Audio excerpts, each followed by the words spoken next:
AP ఎన్నికల్లో నామినేషన్ల ఘట్టం కొనసాగుతుంది. ఉదయం 11 గంటల నుంచి మధ్యాహ్నం 3 గంటల వరకు వివిధ పార్టీలకు చెందిన అభ్యర్థులు ర్యాలీగా వెళ్లి నామినేషన్ పత్రాలు సమర్పించారు. తాజాగా టీడీపీ అధినేత నారా చంద్రబాబు నాయుడు నామినేషన్ కుప్పం నియోజకవర్గంలో దాఖలైంది. చిత్తూరు జిల్లా కుప్పంలో చంద్రబాబు తరపున ఆయన సతీమణి భువనేశ్వరి, హిందూపురంలో నందమూరి బాలకృష్ణ, రాజమహేంద్రవరం ఎంపీ అభ్యర్థిగా బీజేపీ రాష్ట్ర అధ్యక్షురాలు దగ్గుపాటి పురంధేశ్వరి నామినేషన్ దాఖలు చేశారు.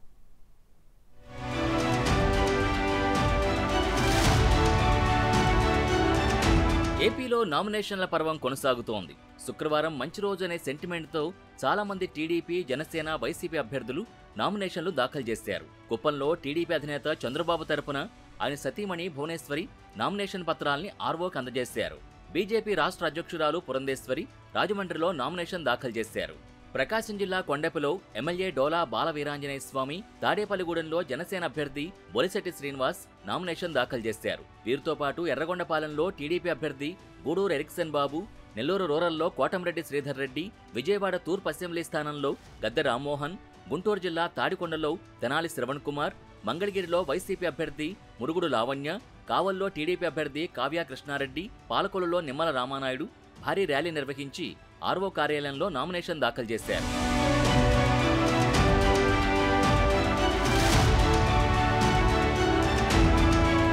టీడీపీ అధినేత చంద్రబాబు తరపున నారా భువనేశ్వరి కుప్పంలో రిటర్నింగ్ అధికారికి నామినేషన్ పత్రాలు సమర్పించారు. అంతకుముందు భారీ ర్యాలీగా ఆర్వో కార్యాలయం వద్దకు చేరుకున్నారు. టీడీపీ, జనసేన, బీజేపీ కార్యకర్తలు పెద్ద ఎత్తున పాల్గొన్నారు.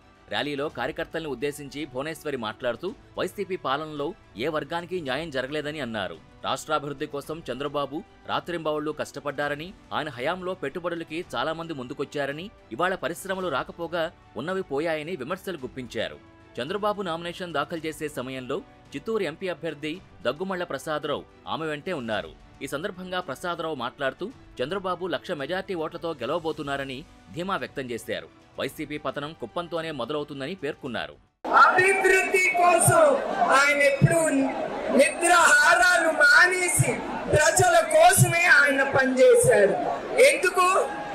ప్రజలు మన రాష్ట్రం నంబర్ 1గా ఉండాలి యావత్ భారతదేశంలో, అది ఆయన కోరుకుంది.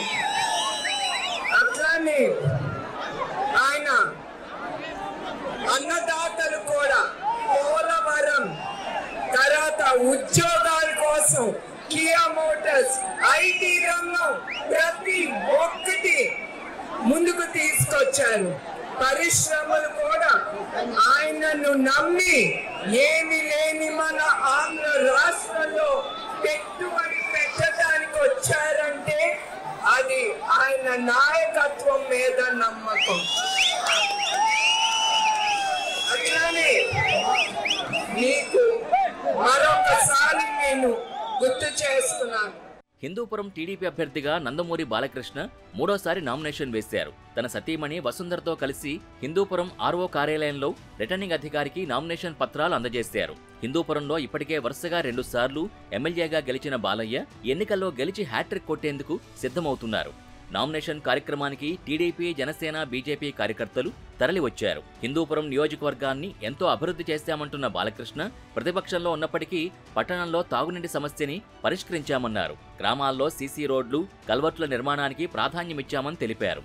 అన్న క్యాంటీన్స్ ని వైసీపీ ప్రభుత్వం తొలగించినా హిందూపురంలో రోజుకు 400 మందికి భోజనాలు ఏర్పాటు చేశామన్నారు. అలాగే ఎన్నో ఊళ్ళలో మనం కల్వర్ట్లు కానీ సీసీ డ్రైన్లు అన్ని కూడా డెవలప్ చేయడం జరిగింది. అలాగే ఆరోగ్య లేకపోతే ఏదైతే అన్నా క్యాంటీన్ తీసేశారు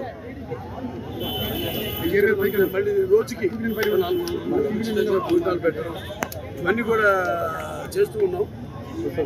ఇవన్నీ ప్రజలు గమనిస్తూనే ఉన్నారు. శుక్రవారం మంచి రోజన్న సెంటిమెంట్తో రాష్ట్ర వ్యాప్తంగా పెద్ద ఎత్తున నామినేషన్లు దాఖలయ్యాయి.